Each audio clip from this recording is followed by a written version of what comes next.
Hey, why do we love stories? This is the meta-narrative where we answer that question. I'm Joshua David Ling, and today we talk about the secret to fighting lonely artist syndrome.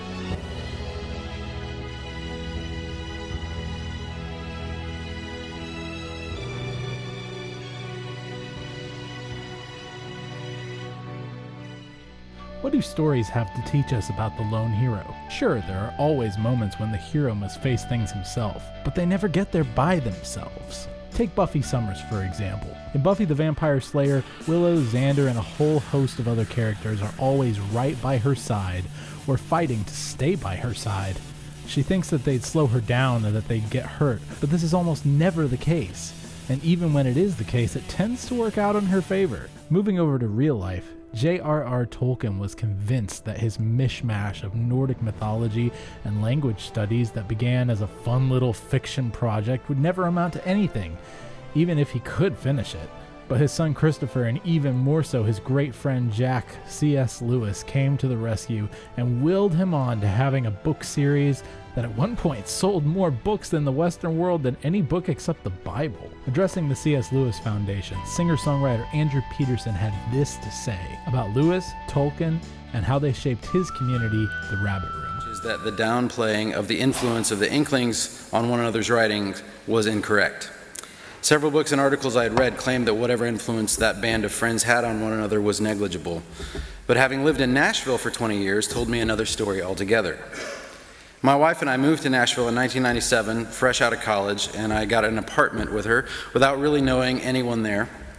I did what every songwriter does when they first move to Nashville, which is I got a job waiting tables at the Olive Garden. It's not even a joke. Like, I remember the first week we moved in, I got the job because we just needed the money. I didn't have any gigs yet, and I think every other waiter at the Olive Garden had a trunk full of their CDs as well that they were trying to sell. So it was a little bit discouraging. But after getting a record deal and touring for several years, I began to realize that the greatest benefit of living in Music City, USA, was the community. It was the deep friendships that I had found among friends who had found themselves following a similar calling. It was the profound encouragement that I received and was sometimes able to give by virtue of the mere vicinity of other songwriters who were familiar with the particular emotional and spiritual struggles that come with the job. I cannot overstate what a tremendous augmentation of my own gifting came through the community of fellow writers in Nashville. So when I read passing comments in Inkling studies claiming that they would have been just as productive with or without one another, it didn't ring true. So Diana Gleyer's wonderful book upended those claims and demonstrated the true gift of creative community. I found myself again and again saying yes. The Rabbit Room just for those of you guys who have asked about it, it is a nonprofit ministry that I started 10 years ago because of a fateful trip to Oxford.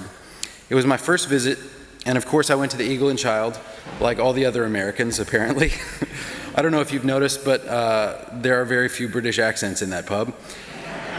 Anyway, I saw a sign over the doorway that led into the little nook in the back that said Rabbit Room.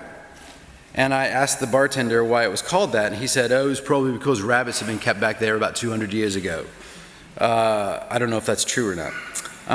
I realized in that room that day that the Inklings could not have been just a stuffy bunch of dons holding forth. They had to have been friends. And if they were friends, it meant that they laughed together. And if they shared such an important part of their lives, then surely that community had shaped their craft. I saw a correlation between their fellowship and the one that I had found in Nashville. So without meaning to, we were emulating what the Inklings were doing. Of course you know how Lewis was the first true nerdy fan of The Lord of the Rings, how he encouraged Tolkien by his sheer enthusiasm for the work, when sometimes Tolkien wondered if he would ever finish, and if anyone would ever care if he did. That was a sentiment that I was familiar with. I had felt it, and so had my friends. There were many times when I felt like giving up, when no one would really notice if I cashed in my chips and just quit. But that community of fellow songwriters in Nashville called me back to my calling. They looked me in the eye and said, the world needs your songs. Not only that, we need your songs. I had occasion to return the favor many times.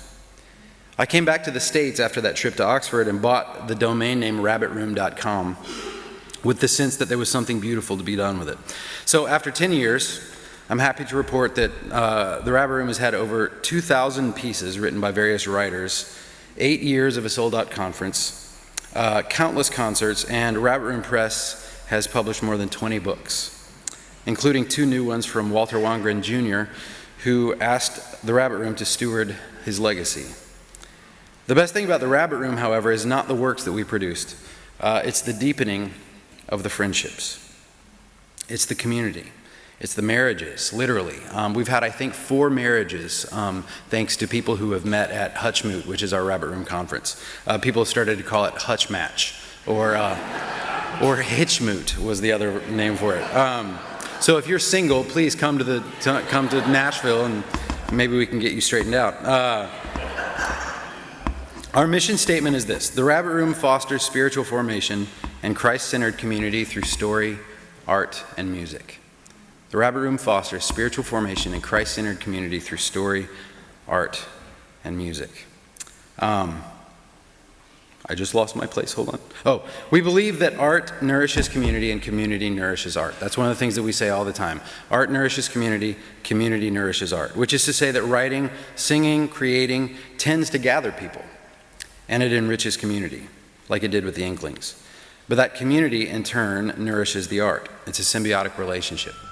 A man of too many friends comes to ruin, but there is a friend who sticks closer than a brother. Proverbs 18:24. You might be really awesome and cool, but even Jesus had a squad, y'all. And if you're a writer or an artist looking for a squad to critique your work and to root you on, as well as a big well of stories and song and fellowship, friend me, Joshua David Ling on Facebook. I got the link below. And ask me about joining the Brood of Writers. It's a super secret messenger group that I will add you for just by asking and referencing this video. And if you like this video, we are releasing another meta-narrative episode every Wednesday at 11 a.m. Eastern Time. Don't forget to subscribe and hit the bell for notifications when a new episode releases. And remember, we love stories because we want to believe they're true.